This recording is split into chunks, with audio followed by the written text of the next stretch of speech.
Mensagem substitutiva ao Plano Municipal de Educação gera polêmica em pré-audiência pública.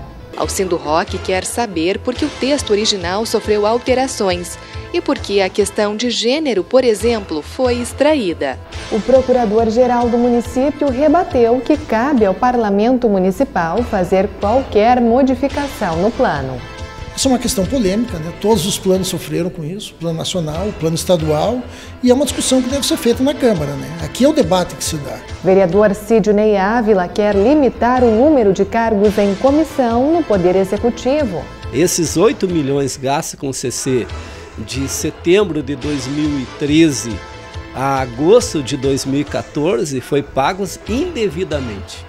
E Osmar Franzoni fala hoje sobre o alvará de construção, o qual é emitido pela Prefeitura através da Secretaria Municipal de Obras. Agora no Canal 16.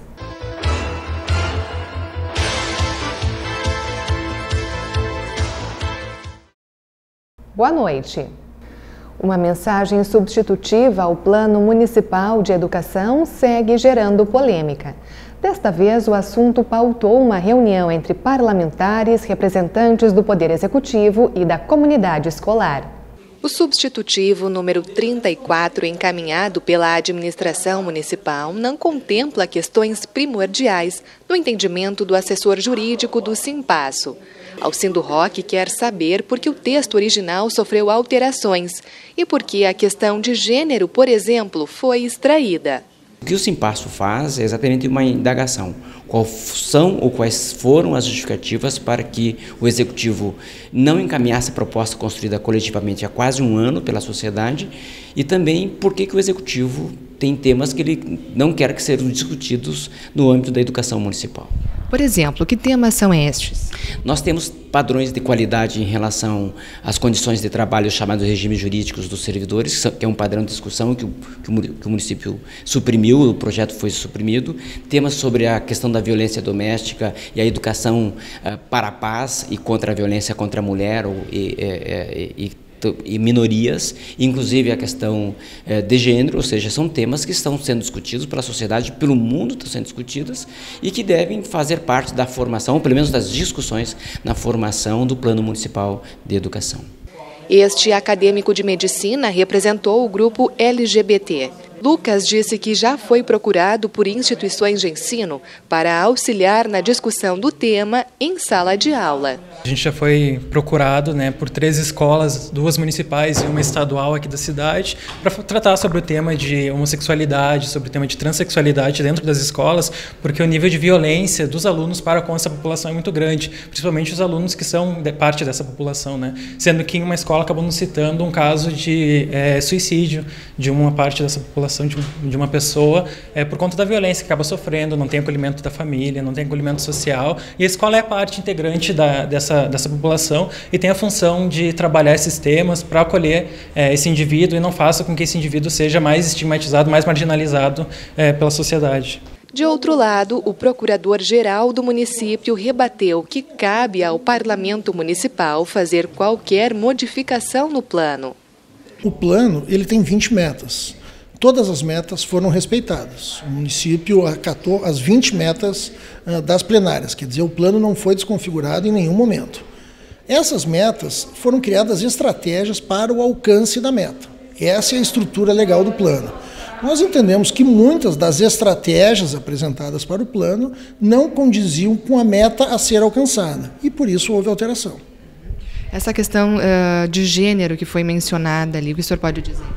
Essa é uma questão polêmica, né? Todos os planos sofreram com isso, o plano nacional, o plano estadual, e é uma discussão que deve ser feita na Câmara, né? Aqui é o debate que se dá. A gente acredita que deva-se ter a discussão de gênero dentro das escolas, porque é um âmbito inicial onde a gente possa trabalhar com os estudantes e com as pessoas, com a comunidade, de forma a não deixar com que isso seja obscuro, não deixar com que esse tema seja tratado de forma clandestina, com que esse tema seja negligenciado mais do que já é. A gente acha que a escola tem a função de trabalhar isso com os alunos, porque em algum momento da vida eles podem se deparar com esse tema e a gente sabe que é difícil quando a gente não é trabalhado dentro das escolas.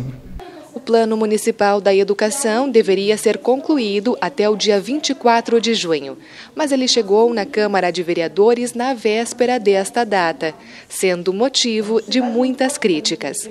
Por isso, o procurador-geral do município afirmou que o texto é algo complexo e contempla toda a educação, não apenas a rede pública. Nós entendemos que a previsão legal de até 24 de junho era um prazo muito exíguo, porque o plano municipal ele tem que estar em simetria com o plano estadual, que por sua vez tem que estar em simetria com o plano federal. Então o plano estadual foi aprovado a destempo, muito em cima da hora, e pela quantidade de proposta apresentada pelas plenárias, criou uma dificuldade de análise e de estudo. Por outro lado, ele é um plano que não contempla a educação pública municipal. Ele é um plano amplo. A rede privada de educação é muito grande no município. Então, aquelas matérias que diziam respeito apenas à educação municipal pública e que não diziam respeito à educação municipal privada tiveram que ser suprimidas. De qualquer forma, cogita-se emendar o texto do Poder Executivo. Uma audiência pública para discutir o Plano Municipal da Educação está marcada para esta quarta-feira, às 19h, no plenário da Câmara. E para encerrar o primeiro bloco, temos as informações do esporte. Pela segundona, o Esporte Clube Gaúcho goleou o Sapucaiense por 6-0 e mesmo assim ficou fora da próxima etapa do Gauchão. O resultado de outro confronto não favoreceu a classificação do nosso representante. Nas semifinais, o Palmeirense enfrenta o Guarani e o Grêmio Bagé joga contra o Marau. E o tricolor gaúcho subiu na tabela do Campeonato Brasileiro. O Grêmio venceu o Santos ontem por 3-1 e é o segundo com a mesma pontuação do Atlético Mineiro. O número de vitórias e derrotas também é igual. A diferença ficou no saldo de gols: 13 para o líder e 5 para o Grêmio. Já o Internacional caiu 3 posições e é o 14º após ser derrotado pelo Atlético Mineiro por 3-1. E conheça no próximo bloco o projeto do vereador Sidney Ávila para regulamentar o número de cargos em comissão.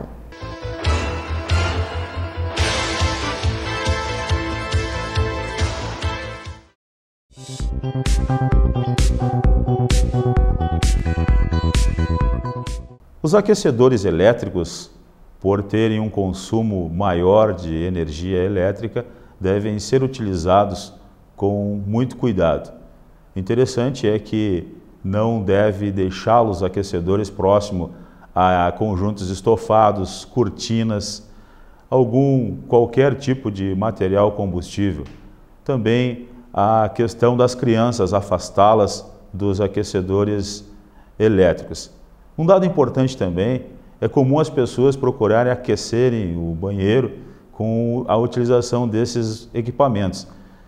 É muito importante evitar o contato com a água, o piso úmido ou até mesmo qualquer material que possa cair sobre eles, pode ali também começar um princípio de incêndio. Então, muito cuidado na utilização de aquecedores elétricos. Seu gatinho está com as vacinas em dia? A vacinação básica é fundamental para proteger o seu pet contra várias doenças. Nos gatos, a primeira dose deve ser aplicada aos 45 dias de vida. A segunda dose, 30 dias após a primeira, acompanhada da vacina antirrábica.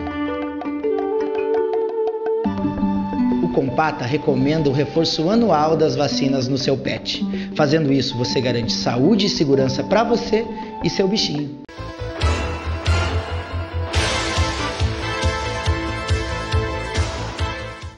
Regulamentar o número de cargos em comissão. Este é o objetivo do vereador Sidney Ávila. A matéria já passou pelas 2 discussões da pauta e está sendo analisada pelas comissões permanentes. Conforme o parlamentar, os CCs serão somente aqueles ligados diretamente ao chefe do Executivo e os outros cargos existentes deverão ser ocupados por funcionários concursados. A proposta, assim, é dar continuidade aos trabalhos iniciados em cada gestão. Nós vimos no decorrer da história política, e hoje está afunilando a nível de Brasil, a nível do Rio Grande do Sul, o próprio governador Sartori, que assumiu o Estado, ele cortou em 30% os cargos em comissão. Porque há um afunilamento dos recursos municipais, estaduais e federais. O município, quando normatiza isso, numa composição política eleitoral, se coloca muitos partidos numa aliança e se assume compromisso. Eu vou ter uma aliança com o partido tal e esse partido vai ter tantos cargos no governo. Então vai moralizar, inclusive, as alianças políticas. Porque hoje, nessa atual administração do município, tem 20 partidos compondo a aliança. Então, esses 20 partidos são comprometidos com os cargos no Executivo após a eleição. Além de proporcionar a continuidade, o vereador Sidney Ávila também justificou o projeto, apresentando os valores gastos com estes profissionais. Segundo ele, em aproximadamente um ano foram 8 milhões de reais e outros 10 milhões em serviços terceirizados. Esses 8 milhões gastos com CC de setembro de 2013 a agosto de 2014 foi pagos indevidamente. Esses cargos de CCs deveriam estar sendo ocupados por concursados. Esses 10 milhões de gasto com terceirizado em um ano não é todos os serviços terceirizados. É o serviço que deveria ser ocupado por concursados. Então só aí já dá uma dimensão do montante que foi gasto indevidamente. Isso o Tribunal de Contas apontou. Então o que nós precisaríamos? Regulamentar isso. E isso só pode regulamentar com lei, com projeto. Então o que nós estamos propondo é diminuir o número de CCs para que haja recurso para investir, como por exemplo na contratação de professores. Nós temos várias escolas de educação infantil já inauguradas por essa administração que não foram entregues para a comunidade porque o município não tem margem para contratar professores. Para isso, o projeto do vereador limita os cargos comissionados em 3% do quadro efetivo da administração. Os secretários municipais não estão incluídos na lei e os nomeados não poderão desempenhar função em departamentos diferentes. Há muito desvio de função. Coloca um CC numa secretaria e ele vai trabalhar noutra. Então o que vai fazer? Diminui o número de CCs e quando ele é nomeado para aquela função, ele vai exercer de fato aquela função. Não há um desvio de função.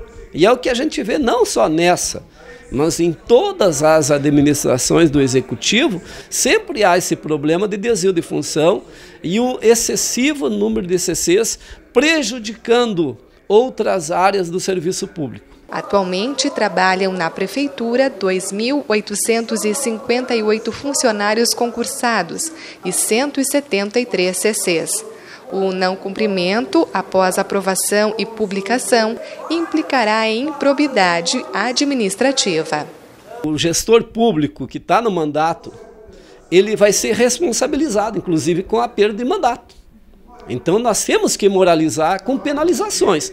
E não há outro meio de penalizar a não ser uma penalização que leve a ele até mesmo a perda do mandato, não cumprindo essa normatização. Aí nós vamos ter hoje o Brasil precisa de uma política limpa, transparente e que seja uma política em prol do povo. Hoje a sociedade brasileira está desacreditando na classe política. Nós precisamos resgatar o resgate das lideranças, os resgates das ideologias partidárias. Tem que ser feita uma reforma política profunda e nós temos que dar o exemplo. E esse projeto é um exemplo de reduzir esses conchavos políticos, reduzir o comprometimento do gestor público nessas alianças partidárias e também poder com isso oferecer um serviço público de qualidade naquelas áreas que há demanda.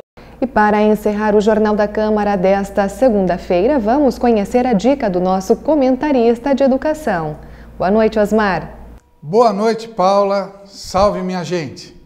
Uma das primeiras providências para quem vai construir é obter o alvará de construção.